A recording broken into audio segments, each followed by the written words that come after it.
I'm talking to Tom in LIGNA Preview 2025. Tom, how are you? Very good, thank you. How are you? I'm very good, thank you. Wooden blades for wind turbines is something very new.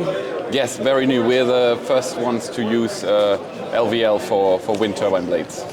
Explain me, tell me more about your company, about your product, and what you are exhibiting in LIGNA this time. So we're building wind turbine blades made of wood. Reason why we do this is the wind industry has recycling issues, especially the blades. And wood being a natural material is relatively easy to recycle and sustainable.